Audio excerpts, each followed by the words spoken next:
In today's video we're going to be looking at plants and the methods I use to fix these 1 litre containers to the sides of any wooden raised pond or plastic container. Using this method you can transform your raised pond from one like this into a planted one which is much more attractive to nature and to the eye. This is my larger raised pond this spring and we'll now look at it at the height of summer. Not only do you get excellent growth from the plants, because they're in the small 1 litre pots, you get really good root growth as well. These roots pull excess nutrients out of the water, massively reducing algae issues and keeping your water crystal clear. In this video I'll show you how I fix the containers. I'll also show underwater footage of the root systems of the individual plants, how they look in spring and then how they'll develop over to the summer, so you can get an idea. Plants don't just look good, they help clean the water, reduce algae and support the whole ecosystem. So if you want your pond looking great this summer, keep watching. I've just picked up 2 plants from the local store. I mean, when you visit you'll have a wide array to choose from. As long as you keep to your bog and marsh plants and your marginal plants, this method will work fine. There's a couple of ways I use to fix the pots that involve screws and tie wraps. I'll start with the simplest method, which is simply screwing them into the side. Now you want to use non-corrosive screws because they are obviously going to be in a damp environment for some time. I did start off using decking screws thinking that they're designed for use outside, but they actually corrode within about a year or two and can end up snapping off. The best ones I've found are actually just basic wood screws. I put 2 screws in, one either end, about 10mm down from the top of the plastic in the more solid area. Once the screw breaks through the plastic, keep screwing until you've got about 5mm protruding through the other side of the plastic. This makes it easier when you're screwing the container into the side of the decking or the sleep or whatever you've got sitting on the top of your pond. I have my water level quite high on these ponds. It sits just below the decking. A lot of people don't do that, they have the water level a bit lower. So as long as half that pot is in water, I don't think you're going to have any issues. Now the pots are a bit unsightly, and obviously when you first put these plants in they're going to be small because you just purchased them and they're not going to look great, but given time the whole pot gets covered, you don't even see the pot. So it's a case of, once you attach your plants to the side of your pond, give it time and it will look lovely. Now, as you can see, the top of the pot is roughly in line with the top of the decking, and the pot hangs down and leans against the side of the liner like this. If your top layer of wood sticks out more into the pond so you've got more of an overhang, the pond can swing round more into the water. You can tie up a bit of wood to the bottom that pushes up against the liner to keep it in a more upright position. Now, this pond does have koi in it, and if you keep koi and you try putting plants in your pond, you know how destructive they can be. The way they sit down, they can't actually get to the top of the pot, which is where they tend to cause most trouble. They dig their heads in and dig into the soil. As your plant grows and the roots get bigger, sometimes they do have a little chomp on them, but I've never had it to the extent where it's killed the plant. But this method does allow you to keep plants and koi at the same time, which is a bonus. As the sun progresses and this plant gets larger, the root system underneath here will get quite large and it will be draining nutrients out of the water, helping combat algae blooms. Now the next method is pretty similar, but it uses tie wraps as well, and it's mainly used on plastic containers where you don't want to screw into the side and obviously puncture it, causing water to come out. I'll also use this method on a sleeper pond if I want the basket sitting below the water level. I drilled 2 holes in the side of the basket, roughly where I put the screws before, with an 8mm drill bit. And once these holes are drilled, what you're going to be doing is passing through some tie wraps. There are a lot of different ways you can use tie wraps to secure these pots to the side of containers and sleeper ponds. You can hang them down up to the length of the tie wrap in the pond if you want to. It's a case of messing around. I'll go through a method I use here, but there's so many different ways you can do it. They are great tie wraps. Now as the holes are drilled, what I'm going to do is place a container in there, and I'm just marking where those holes are, so I'm going to put some screws in there in line with those holes. Now these screws are basically anchor points to where you tie the tie wrap to. You will use a number of tie wraps depending on how you do it. I'm fixing it quite close and in line with the surface here, but if you was hanging it down, there's other ways of doing it. Now the screws are in place, what I'm going to do is I'll put 2 loops in these tie wraps, then I'm passing another tie wrap through and then tightening the original tie wrap onto this one. I then create another loop with this second tie wrap, and this is what will loop around the screws and then tighten down. You can purchase tie wraps from any DIY store. I mean, these ones are about a foot long and about 6 mil wide. They're quite heavy duty ones.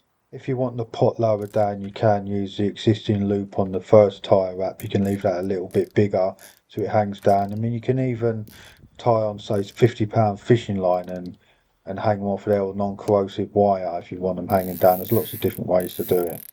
Again, when you first fit these pots like this method, you can see the screws and it can be a bit unsightly, but as soon as that plant grows, you're not going to be seeing anything. It'll be completely covered. It's only a short period. This sort of variety, Golden Creeping Jenny, is great because it grows across the surface of the water and will also hang down the side of the container. So once it's mature, it'll look great. It will also give a bit of shade cover and cover for your fish as well. This is a very sunny spot, so give it a few weeks and I'm sure that'll be doing very well. This is a pot from last year. You can't even see the screws or the container. This is a fairly new container pond. It's quite young, so there's not much growth there. But we'll have a look at this one. This is a raised pond I did a number of years ago. I don't have it anymore, but as you can see, it's employing the same methods. And this is late in the year. I think it might even be October time.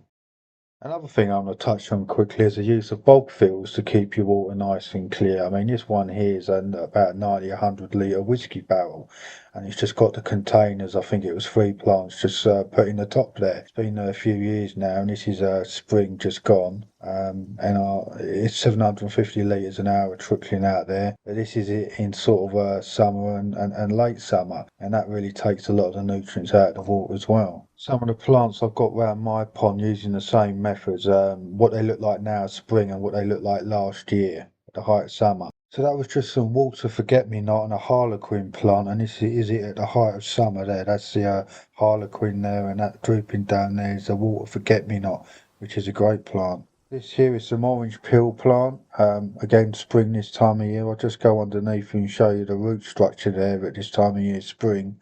And this goes absolutely mad in the summer. As you can see there, that is a lot of roots there. Not only are you getting nutrient absorption there, there's a lot of surface area for beneficial bacteria to colonise as well. Some loosestrife there just coming through. I mean, the height of summer that grows to over a metre tall. Fantastic plant. And this is lizard's tail, and it takes a little time getting going in the spring because it seems to get overrun with slugs and snails. They love it, but if you look at the root structure here, the fish absolutely love it. You know, that's all grown out of a 1 litre pot. I think these have been in there. I think I planted them about 3 years ago now. And look at them now. The koi will have a little dig around in there, but like I said before, they may pull the odd bit off, but they never destroy the plant fully. And this is how the plant looks at the height of summer. And yeah, the fish do spend quite a bit of time underneath it. I think they get a lot of free meals falling off. Let's have a little look under the surface now. I've got some Canadian pondweed here, which I love. I mean, that really filters the water nicely. It's an oxygenator, but it does grow very vigorously in the summer, so you've got to keep on top of it. The fish do really enjoy having a little dig around in there, especially the smaller ones. I've got a couple of lily containers as well, but with the koi it can be difficult keeping the dirt and that inside there, so I do line them with slightly larger pebbles to try and stop the fish digging it right the way out. The only time of year I tend to get any algae issues, blanket weed issues, is right at the beginning before these plants are established. But once they get going, you essentially leave it all year. I don't have any issues because the amount of plants in there, the roots, they really do pull the nutrients out of the water and you don't have any issues. I don't clean the sides of the pond at all. I let the biofilm take over. If you leave a pond liner, your rocks, your stones, they'll end up looking like this, and that's a great benefit. It houses beneficial bacteria. This is my smaller raised pond that houses fancy goldfish, but it's got the same sort of plants and methods as the other pond. This one's only a year old now. These were planted in spring last year. If you have a little look underneath at the root structure, they're just starting to come through again now, but as you can see, just planted last year, and if you got that. You can see a bit of blanket weed there. Like I said earlier, I do get a bit of blanket weed beginning of the year, but as soon as these plants grow and get established, yeah, don't get any of that. That's the water forget-me-not again, spring this year. This is how it looked last year, height of summer. As you can see, that grows lovely blue flowers. hangs over the edge. It's a great plant to have. You know, out of that 1 litre pot, look how big they get. This is another water forget-me-not over the other side of the pond. I put two in here because I like them so much. I'll show you the root structure now. I mean, this is a plant that was put in last year. As the summer progresses, those roots do get bigger, and what you end up doing is cutting them back in winter so they don't decompose and cause issues.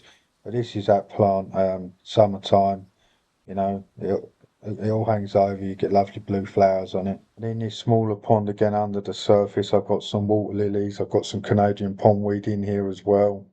One of the things I do like about a planted pond is watching the fish interact with the environment. Obviously, if you've got a pond with nothing in it, the fish just swim around. There's not a lot to investigate. But when you incorporate plants, they're always looking around. They're always looking for that next little meal, morsel of food somewhere, and they just seem happier. They seem happier. Once you reach the height of summer, your pond will flourish, but again, that comes with a bit of maintenance. As you can see with this one, it really did get overgrown. It got to the point where I had to do some cutting back because you need to maintain that a bit of surface area for the that oxygen. And to be honest, it's not that much work really. You don't have to do it that often. It just comes once or twice towards the end of the year. And you know, the benefits you get out of it. I don't have any water issues. The water's always crystal clear. You know, when the plants are like this, I don't even bother testing the water anymore. I don't start testing the water until, you know, sort of winter approaches really, and you sometimes get a bit of decomposing matter in the bottom of the pond is when I start having a little look again. The plants really do look after the water for you. I made this video due to the number of requests in the YouTube channel section on the comments, so I hope you've enjoyed it, and you know, I hope you put some plants in your pond.